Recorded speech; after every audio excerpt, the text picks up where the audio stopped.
ਮੈਂ ਤੇ ਤੁਹਾਨੂੰ ਸੱਚੀ ਗੱਲ ਦੱਸਾਂ ਕਿ ਇੱਕ ਪਾਸੇ 10 ਪੰਜਾਬੀ ਦੀਆਂ ਕਿਤਾਬਾਂ ਤੇ ਇੱਕ ਪਾਸੇ ਉਹਨਾਂ ਦੀ ਇੱਕੋ ਟੈਲੀਫੋਨ ਕਾਲ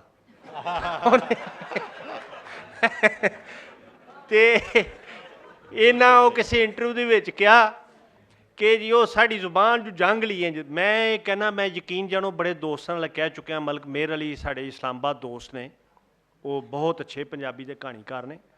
ਮੈਂ ਕਹਿੰਦਾ ਕਿ ਅੱਜ ਅਗਰ ਕੋਈ ਪੰਜਾਬੀ ਦਾ ਆਗੂ ਬਣ ਕੇ ਖਲੋਤਾ ਹੈ ਤਾਂ ਉਹ ਜੰਗਲੀ ਤੇ ਜੰਗਲੀ ਲਹਿਜਾ ਸਾਡਾ। ਤੇ ਨਦੀਮ ਅਫਜ਼ਲ ਚੰਦ ਸਾਹਿਬ ਨੂੰ ਮੈਂ ਕਹਾਂਗਾ ਕਿ ਪੰਜਾਬ ਦੇ ਸਿਆਸੀ ਬਿਆਨੀਆਂ ਦੇ ਹਵਾਲੇ ਨਾਲ ਉਹਨਾਂ ਦੇ ਦੇਣ ਵਿੱਚ ਕੀ ਹੋਣਾ। ਮੈਂ ਤਾਂ ਪਹਿਲਾਂ ਕਹਿ ਦਿੱਤਾ ਕਿ ਪੰਜਾਬ ਦਾ ਸਿਆਸੀ ਬਿਆਨੀਆਂ ਕੋਨੇ ਹੀ ਅਸੀਂ ਕਹਿਣਾ ਨਹੀਂ ਇਹ ਵੀ ਠੀਕ ਹੈ, ਇਹ ਵੀ ਠੀਕ ਹੈ, ਜਾਂ ਮਤਲਬ ਚਲੋ ਯਾਰ ਇਸ ਤਰ੍ਹਾਂ ਮੁਲਕ ਬਚ ਜਾਏਗਾ ਇਹ ਉਹ ਫਲਾਂ। ਜਿਹੜੀ ਉਹ ਇੱਕ ਡਿਫੈਂਸਿਵ ਪੋਜੀਸ਼ਨ ਹੈ ਸਾਡੀ, ਸਾਨੂੰ ਮੇਰਾ ਖਿਆਲ ਹੈ ਇਹਦਾ ਮਤਲਬ ਇਹ ਨਹੀਂ ਕਿ ਅਸੀਂ ਦੂਸਰਿਆਂ ਦੀ ਇੱਜ਼ਤ ਨਾ ਕਰੀਏ। ਅਸੀਂ ਦੂਸਰਿਆਂ ਦੀ ਇੱਜ਼ਤ ਕਰਨੇ ਆ, ਦੂਜਿਆਂ ਦਾ ਇਹਤਰਾਮ ਕਰਨੇ ਆ, ਸਾਡੇ ਲਈ ਬਹੁਤ ਕਾਬਿਲ ਇਹਤਰਾਮ ਹੈ। ਲੇਕਿਨ ਅਸੀਂ ਇਹ ਕਹਿੰਦੇ ਹਾਂ ਕਿ ਯਾਰ ਸਾਨੂੰ ਗਾਲਾਂ ਤਾਂ ਨਾ ਕੱਢੋ। ਤੇ ਉਹ ਵੇਲਾ ਆਏ ਕਿ ਗਾਲਮ ਗਾਲੀ ਆਪੇ 'ਚ ਹੋ ਜਾਈਏ।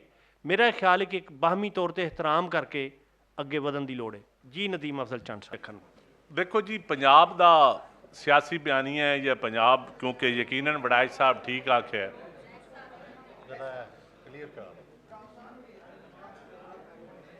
ਦੋਸਤਾਂ ਨੂੰ ਗੁਜ਼ਾਰਿਸ਼ ਹੈ ਕਿ ਜਿੱਥੇ ਵੀ ਬਹਿਣਾ ਨਾ ਚੁੱਪ ਕਰਕੇ ਬਹੋ। ਮਲਿਕ ਸਾਹਿਬ ਖੈਰੀਅਤ ਹੈ? ਇਹ ਜਿਹੜੇ ਸਾਡੇ ਬਾਉਂਸਰ ਬਰਾਦਰਾਂ ਨੇ ਉਹਨਾਂ ਨੂੰ ਗੁਜ਼ਾਰਿਸ਼ ਹੈ ਕਿ ਸਾਡੇ ਲੋਕਾਂ ਨੂੰ ਜ਼ਰਾ ਨਰਮੀ ਨਾਲ ਕੰਮ ਰੱਖਣ। ਸਾਡੇ ਲੋਕੀ ਗੁੱਸਾ ਬੜਾ ਕਰਦੇ ਨੇ।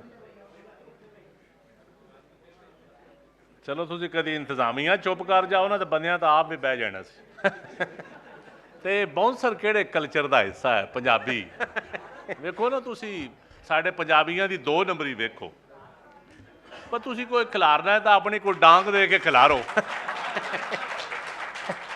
अपना कोई मैली बन्नी होवे, कोई डांग वाला बंदा होवे, तुसीं अज भी बाउंसर दा ही सहारा लै रहे हो। ते सरकारी बयानीए जिहड़े होंदे न वो कदी भी असली बयानीए नहीं होंदे। ये मेरा एक बड़ा खुली जी राय है। मैं क्या वड़ाइच साहब बार मैं तारीख को नहीं पढ़ी, मैं तो थोड़ी जी तारीख पढ़ी है पंजाब दी। तो यकीनन पंजाब हर लिहाज नाल पंजाब बड़ा वज़ादार जिहा साडा खिता है और बड़ा अच्छा है। मैं सब तो पहले तो मैं अक्सर है बलोची पठान साढ़े लोग मिलते रहते हैं। मैं उन्होंने आखदा कि वेखो इत्थे पठान आके काम करते हैं, असी लोगों कदी तफरीक नहीं पाई। इत्थे बलोची आके काम करते हैं, असी उन्होंने खुश आमदीद आखते हैं। इत्थे कोई बंगाली आ गया है, कोई सिंधी आ गया है, अज तक मैं नहीं वेख्या अपनी जिंदगी कि साडा कोई पंजाब विच, ये पंजाब दे वड्डे दिल की गल है। और साडा जिहड़ा असल कल्चर सी साडियां पिंडां च, माजरत नाल मैं शहरां की गल नहीं कर रहा, मैं पंजाब दे शहरां भी उतना ही पंजाबी का दुश्मन समझदा जितना हुक्मरानां समझदा। जिहड़ा साडा देहातां दा कल्चर सी, कोई बंदा भुखा नहीं सी सौंदा और कोई बंदे मकरूज भी नहीं सन होंदे, कोई बंदे सूद भी नहीं सन देंदे होंदे। ਇਹ ਜਿਹੜੇ ਪੁਰਾਣੀ ਗੱਲ ਹੈ ਨਾ ਕਿ ਜੀ ਖੱਤਰੀਆਂ ਦਾ ਦੌਰ ਸੀ, ਰਹਿਣ ਸੀ ਤੇ ਇਹ ਉਹ, ਕਦੀ ਕੋਈ ਵੜਾਇਚ ਸਾਹਿਬ ਦਾ ਤਾਂ ਮੇਰੇ ਇਲਾਕੇ ਸਭ ਤੋਂ ਜ਼ਿਆਦਾ ਹਿੰਦੂ ਤੇ ਖੱਤਰੀ ਹੁੰਦੇ ਸਨ। ਔਰ ਅੱਜ ਵੀ ਉਹਨਾਂ ਵਿਚਾਰਿਆਂ ਦੀਆਂ ਵੇਲੀਆਂ ਵੇਖੋ, ਉੱਥੇ ਮਿਆਣੀ ਬੇਰੇ 'ਚ ਅੱਜ ਵੀ ਲੰਗਰ ਖਾਨੇ ਪੁਰਾਣੇ ਪੰਜਾਬੀਆਂ ਦੇ ਨੇ, ਉਹਨਾਂ ਲੋਕਾਂ ਦੇ ਜਿਹੜੇ ਚਲੇ ਗਏ ਸਨ। ਔਰ ਉਹਨਾਂ ਕੋਈ ਸੂਦ ਵਾਲੇ ਲੰਗਰ ਖਾਨੇ ਨਹੀਂ ਖੋਲ੍ਹਦੇ। ਹੁਣ ਗੱਲ ਇਹ ਕਿ ਪੰਜਾਬ ਦੀ ਬਿਆਨੀ ਦੀ ਤੁਸੀਂ ਗੱਲ ਪੇ ਕਰਦੇ ਹੋ, ਵੜਾਇਚ ਸਾਹਿਬ तो माशाअल्लाह अपने इलम के हवाले नाल गल कीती है। मलिक साहब भी पढ़े लिखे आदमी ने मेरे नाल ज़्यादा, लेकिन गल हकीकत है असी गासब तो हैं हाँ। भावें साडा हुक्मरान होवे, भावें साडा ब्यूरोक्रेट होवे, भावें साडा जज होवे, भावें साडा जरनैल होवे, भावें साडा लिखारी होवे, भावें साडा कोई भी हुक्मरान होवे। मैं बलोचिस्तान च गया तो मैं उन्होंने खेड़ियां टुटियां ते शलवारां बेचारियां दियां मलूटे कपड़े वेखे ते उन्हां दी उत्थे गैस के मीटर मैं नहीं वेखे, गैस नहीं वेखी। यकीनन मैं पंजाब चो आया तो मैं खुशहाली वेखी है। मैं इस गल नाल इख्तलाफ करदा कि असी ਕੋਈ ਉਹਨਾਂ ਤੋਂ ਐਡਵਾਂਸ ਆ ਜਾਂ ਦਲੇਰ ਆ। ਹਾਂ, ਅਸੀਂ ਅਕਸਰੀਅਤ ਵਿੱਚ ਹਾਂ, ਅਸੀਂ ਸਿਆਣੇ ਚੰਗੇ ਹੋ ਸਾਂ, ਸਾਡੇ ਲੋਕ ਮਿਹਨਤੀ, ਲੇਕਿਨ ਅਸੀਂ ਕਦੀ, ਸਾਡੀ ਜਿਹੜੀ ਆਵਾਮ ਹੈ ਉਹਦੀ ਸੋਚ ਹੋ ਰਹੇ, ਸਾਡੇ ਹੁਕਮਰਾਨਾਂ ਦੀ ਸੋਚ ਹੋ ਰਹੇ। ਸਾਡਾ ਬਿਆਨੀਆਂ ਦੇ ਤਾਂ ਅਸੀਂ ਆਪ ਹੀ ਦੁਸ਼ਮਣ ਆ, ਕਿਉਂਕਿ ਸਾਡੀ ਆਵਾਮ ਜਿਹੜੀ ਹੈ ਉਹਦਾ, ਹੁਕਮਰਾਨਾਂ ਦਾ ਪੰਜਾਬੀ ਬਿਆਨੀਆਂ ਨਹੀਂ ਰਿਹਾ, ਆਵਾਮ ਦਾ ਰਿਹਾ। ਆਵਾਮ ਦੇ ਕਲਚਰ 'ਚੋਂ ਅੱਜ ਵੀ ਹੈ। ਕਦੀ ਤੁਸੀਂ ਸਰਮਾਇਆਦਾਰ ਨੂੰ ਪੰਜਾਬੀ ਬੋਲਦਿਆਂ ਵੇਖਿਆ? ਕਦੀ ਕਿਸੇ ਵੱਡੇ ਟਾਈਆਂ ਲਾਉਣ ਵਾਲੇ, ਕੋਟਾਂ ਵੱਡੀਆਂ ਗੱਡੀਆਂ ਵਾਲਿਆਂ ਨੂੰ ਪੰਜਾਬੀ ਬੋਲਦਿਆਂ ਵੇਖਿਆ? ਜਾਂ ਉਹਨਾਂ ਦੇ ਘਰਾਂ 'ਚ ਕੋਈ ਬੋਲੀ ਜਾਂਦੀ ਹੈ? ਮਾੜਾ ਬੰਦਾ, ਮਹਿਕੂਮ ਬੰਦਾ, ਮਜ਼ਲੂਮ ਬੰਦਾ, ਮਰੂਠਿਆਂ ਕੱਪੜਿਆਂ ਵਾਲਾ, ਉਹ ਹੁਣ ਵੀ ਡਰਦਾ ਡਰਦਾ ਬੋਲ ਲੈਂਦਾ ਪੰਜਾਬੀ। ਤੇ ਪਹਿਲੇ ਤਾਂ ਅਸੀਂ ਆਪਣਾ ਰਿਵਾਜ ਬਚਾਈਏ, ਆਪਣੀ ਰਸਮ ਬਚਾਈਏ, ਆਪਣੀ ਜ਼ਬਾਨ ਬਚਾਈਏ। ਅਸਾਂ ਉਹ ਵੀ ਨਹੀਂ ਬਚਾਈ। ਅਸੀਂ ਅੱਜ ਪੰਜਾਬੀ ਕੰਪਲੈਕਸ ਦਾ ਨਾਂ ਹੋ ਗਿਆ ਪੂਰੀ ਦੁਨੀਆ 'ਚ। ਵੜੈਚ ਸਾਹਿਬ ਵੀ ਕੈਨੇਡਾ ਜਾਂਦੇ ਰਹਿੰਦੇ ਨੇ, ਯਕੀਨ ਕਰੋ ਮੈਨੂੰ ਕੈਨੇਡਾ ਜਾ ਕੇ ਪੰਜਾਬੀ ਦਾ ਪਿਆਰ ਹੋ। ਮੈਂ ਇਸ ਗੱਲ ਤੇ ਬਿਲੀਵ ਨਹੀਂ ਸਾ ਕਰਦਾ ਹੁੰਦਾ, ਲੇਕਿਨ ਮੈਂ ਇਸਲਾਮਾਬਾਦ ਹੁਕਮਰਾਨਾਂ 'ਚ ਬਹਿ ਕੇ ਵੇਖਿਆ, ਜਦੋਂ ਦੋ ਪਸ਼ਤੂਨ ਮਿਲਦੇ ਨੇ ਉਹ ਫੌਰਨ ਪਸ਼ਤੋ 'ਚ ਗੱਲ ਸ਼ੁਰੂ ਕਰ ਦਿੰਦੇ। ਜਦੋਂ ਬਲੋਚੀ ਮਿਲਦੇ ਨੇ ਉਹ ਆਪਣੀ ਜ਼ਬਾਨ, ਜਦੋਂ ਸਿੰਧੀ ਮਿਲਦੇ ਨੇ ਉਹ ਆਪਣੀ ਜ਼ਬਾਨ। ਲੇਕਿਨ ਜਦੋਂ ਅਸੀਂ ਪੰਜਾਬੀ ਮਿਲਦੇ ਹਾਂ, ਅਸੀਂ ਫਿਰ ਵੀ ਹਾਊ ਆਰ ਯੂ ਜਾਂ ਆਪਕਾ ਕਿਆ ਹਾਲ ਹੈ। ਇੱਕ ਮੈਂ ਬੜਾ ਹੈਰਾਨ ਹੋਨਾ ਕਿ ਉਹ ਅਸੀਂ ਡਰਦੇ ਹਾਂ ਇਸ ਤੋਂ। ਮੈਂ ਵੜੈਚ ਸਾਹਿਬ ਦੀ ਗੱਲ ਨਾਲ ਇਖਤਲਾਫ ਕਰਦਾ, ਅਸੀਂ ਬੜੇ ਬਹਾਦਰ ਹਾਂ, ਅਸੀਂ ਡਰਦੇ ਹਾਂ, ਆਪਣੀ ਜ਼ਬਾਨ ਨਹੀਂ ਬੋਲ ਸਕਦੇ ਤੇ ਮਾਰਨਾ ਅਸਾਂ ਕਿਸੇ ਨੂੰ ਕੀ ਹੈ। ਅਸੀਂ ਕੋਈ ਦਲੇਰ ਨਹੀਂ ਆ, ਅਸੀਂ ਦਲੇਰ ਬਿਲਕੁਲ ਨਹੀਂ ਆ। ਹਾਂ, ਦਲੇਰ ਸਾਡੀ ਨਵੀਂ ਨਸਲ ਹੁਣ ਦਲੇਰ ਹੈ। ਪਤਾ ਨਹੀਂ ਉਹਨੇ ਪੰਜਾਬੀ ਕਲਚਰ ਪੜ੍ਹ ਕੇ ਦਲੇਰ ਹੋਈ ਹੈ ਜਾਂ ਵੜੈਚ ਸਾਹਿਬ ਜਾਂ ਲਿਖਾਰੀਅਨ ਪੜ੍ਹ ਕੇ ਦਲੇਰ ਹੋ ਗਈ ਹੈ। ਲੇਕਿਨ ਨਵੀਂ ਨਸਲ ਜਿਹਨਾਂ ਨੂੰ ਅੰਗਰੇਜ਼ੀ ਤੇ ਜੈਨਜ਼ੀ ਆਖਦੇ ਨੇ, ਪਤਾ ਨਹੀਂ ਉਰਦੂ 'ਚ ਕੀ ਆਖਦੇ ਨੇ, ਪੰਜਾਬੀ 'ਚ ਮੈਨੂੰ ਨਹੀਂ ਪਤਾ, ਆ ਜਿਹੜੇ ਨਵੇਂ ਮੁੰਡੇ ਨੇ ਅੱਜ ਕੱਲ੍ਹ ਦੇ, ਇਹ ਹੁਣ ਸਾਡੇ ਨਾਲ ਦਲੇਰ ਨੂੰ। ਔਰ ਬਾਕੀ ਰਹਿ ਗਈ ਗੱਲ ਬਿਆਨੀਏ ਦੀ। ਬਿਆਨੀਆਂ ਪੰਜਾਬ ਦਾ ਉਦੋਂ ਚੱਲਣਾ ਹੈ ਜਦੋਂ ਅਸਾਂ ਆਦਲ ਹੁਕਮਰਾਨ ਪੈਦਾ ਕਰਨੇ। ਜਦੋਂ ਤੱਕ ਅਸੀਂ ਪੰਜਾਬ ਦੇ ਵਿੱਚ ਕੋਈ ਅਦਲ ਦੇ ਬੁਨਿਆਦ ਤੇ, ਔਰ ਮੈਂ ਮਾਜ਼ਰਤ ਨਾਲ, ਮੈਂ ਐਜ਼ ਏ ਪੰਜਾਬੀ ਜਾਂ ਐਜ਼ ਏ ਸਿਆਸਤਦਾਨ ਆਪਣੇ ਆਪ ਨੂੰ ਆਦਲ ਨਹੀਂ ਸਮਝਦਾ। ਮੈਂ ਸਮਝਦਾ ਕਿ ਅਸੀਂ ਪਿਆਦੇ ਹਾਂ ਸਿਆਸਤ ਦੇ, ਅਸੀਂ ਪਿਆਦੇ ਹਾਂ, ਅਸੀਂ ਕੋਈ ਏ ਟੀਮ, ਬੀ ਟੀਮ, ਸੀ ਟੀਮ ਨਹੀਂ, ਡੀ ਜਾਂ ਐਫ ਟੀਮ 'ਚ ਹਾਂ। ਲੇਕਿਨ ਅਸੀਂ ਠੱਪੇ ਲਾਉਣ ਵਾਲੇ ਹਾਂ।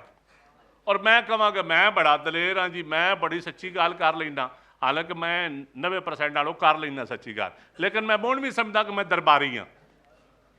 ਇੱਥੇ ਬਿਆਨੀਏ ਬਣਦੇ ਨੇ ਦਲੇਰਾਂ ਦੇ, ਔਰ ਬਣਨੇ ਨੋਣੇ ਨੌਜਵਾਨ ਨਸਲ ਵਿੱਚ ਬਿਆਨੀਏ ਹੈ। ਹਾਲਾਂਕਿ ਇਹਨਾਂ ਕੋ ਕਲਚਰ, ਇਹਨਾਂ ਪੜ੍ਹਿਆ ਕੋਈ ਨਹੀਂ, ਕਿਤਾਬਾਂ ਕੋਈ ਨਹੀਂ ਪੜ੍ਹੀਆਂ, ਨਾ ਕੋਈ ਇਹਨਾਂ ਸਿਆਸੀ ਨਿਜ਼ਾਮ ਪੜ੍ਹਿਆ, ਨਾ ਇਹਨਾਂ ਕੋਈ ਕਾਨੂੰਨ ਪੜ੍ਹੇ, ਆਇਨ ਪੜ੍ਹਿਆ। ਲੇਕਿਨ ਜਬਰ, ਜ਼ੁਲਮ, ਮਸਾਵਾਤ ਦਾ ਨਾ ਹੋਣਾ, ਅੱਜ ਇੱਥੇ ਹੁਕਮਰਾਨੀ ਜਾਂ ਸਰਮਾਇਆਦਾਰਾਂ ਦਾ ਗਲਬਾ ਹੈ। ਭਾਵੇਂ ਉਹ ਖਿੱਤਾ ਹੋਵੇ ਪੰਜਾਬ ਦਾ ਤੇ ਭਾਵੇਂ ਕਿਸੇ ਹੋਰੀ ਸੂਬੇ ਦਾ, ਇੱਕ ਕਲਾਸ ਹੈ ਜਿਹੜੀ ਸਰਮਾਇਆਦਾਰਾਂ ਦੇ ਥੱਲੇ। ਹੁਣ ਅਸੀਂ ਥੱਲੇ ਫੈਸਲਾ ਕਰਨਾ ਹੈ ਕਿ ਅਸੀਂ ਕਿਆ ਆਪਣੀ ਜ਼ਬਾਨ ਦੇ ਬਲਬੋਤੇ ਤੇ ਸਰਮਾਇਆਦਾਰਾਂ ਨਾਲ ਲੜਨਾ ਹੈ ਜਾਂ ਨਹੀਂ। ਅਸੀਂ ਕਿਆ ਆਪਣਾ ਹੱਕ ਆਪਣੇ ਰਸਮ ਰਿਵਾਜ ਦੇ ਟਿੱਲ ਤੇ ਲੈਣਾ ਕਿ ਨਹੀਂ। ਕਿਆ ਅਸੀਂ ਆਪਣੇ ਇਲਾਕੇ ਦੀ ਅਕਸਰੀਅਤ ਦੇ ਟਿੱਲ ਤੇ ਅਸਾਂ ਲੈਣਾ ਕਿ ਨਹੀਂ।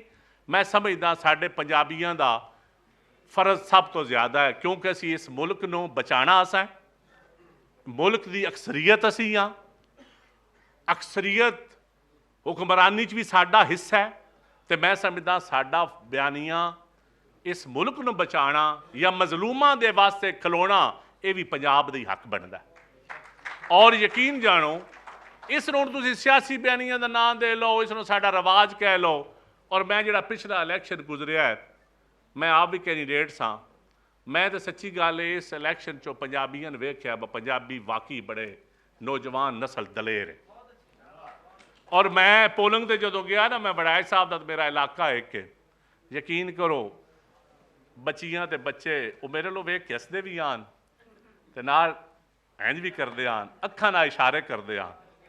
ਮੈਂ ਕਿਹਾ ਪਤਾ ਨਹੀਂ ਹੁਣ ਕੀ ਹੈ, ਸਮਝ ਤਾਂ ਮੈਂ ਨਾ ਹੀ ਆਈ ਜਿਹੜੀ ਮੈਂ ਬੋਲ ਨਹੀਂ ਸਕਦਾ, ਕਿਉਂਕਿ ਮੈਂ ਪੰਜਾਬੀ ਹਾਂ, ਮੈਨੂੰ ਪਤਾ ਹੈ ਫੰਕਸ਼ਨ ਕਿੱਥੇ ਪਿਆ ਹੁੰਦਾ ਤੇ ਮੈਂ ਬੋਲ ਨਹੀਂ ਸਕਦਾ। ਤੇ ਤੁਸੀਂ ਵੀ ਨਾ ਬੋਲਿਆ ਜੇ, ਅਮਲ ਕਰਿਆ ਜੇ, ਬੋਲਿਆ ਜੇ ਨਾ।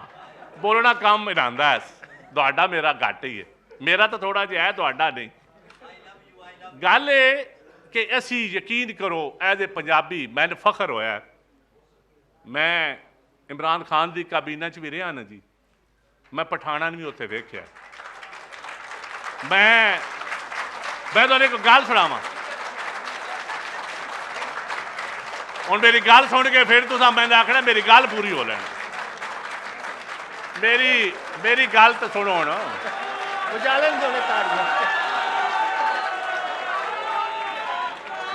हेलो ਹੁਣ खामोशी प्लीज। ਗੱਲ ਸੁਣ ਕੇ ਤੁਸੀਂ ਨਾਰਾ ਨਹੀਂ ਮਾਰਨਾ। ਮੈਂ ਖੁਦਾ ਦੀ ਕਸਮ ਸੱਚੀ ਗੱਲ ਕਰਾਂਗਾ, ਤਾਰੀਖੀ ਗੱਲ ਕਰਾਂਗਾ। ਮੈਂ ਬੜਾ ਨਾ ਇੰਪ੍ਰੈਸ ਹਾਂ ਪਠਾਣਾ ਤੋਂ।